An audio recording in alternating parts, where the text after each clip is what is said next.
Sir mar timbe kowuok kuom mariruok mar Dr. Raymond Omolo Foundation nochope kaunti ma Garissa ka timbe ariyo mawuok e kaunti no noyudo sir mar gitugo kaka achiel kuom okang' mar miyo rawere thuolo mar tiyo gi mich margi.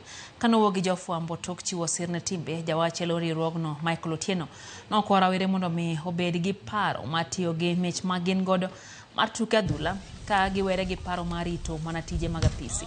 Jalup Commissioner Sebastian Okiring nowacho ni timbe maundu gi kuo matindo odok piny e kind rawere ma Garissa kotudo mae gi weche tuke ma oidho bomano. Nokwayo ruodhi mantiere bomano mondo mi odhi nyime gi seyo rawere e weche mag tuke.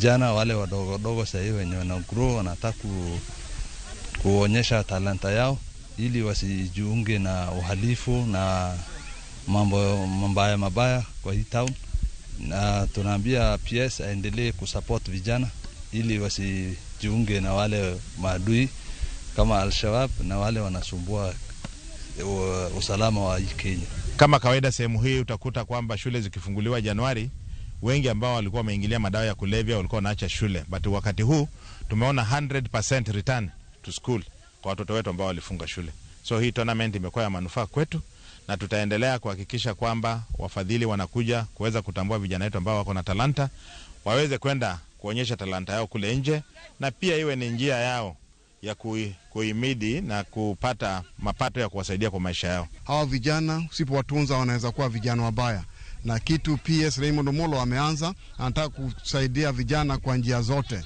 Hizi vijana hapa Garissa tunataka vijana wasiingilie mambo ya Al-Shabaab, vijana wasiingie mambo ya uwizi, vijana wasiingie mambo ya kuvuta bangi, kuvuta drugs, na sana ukipeana hizi jeshi vijana wanaenda wanapenda mpira zaidi.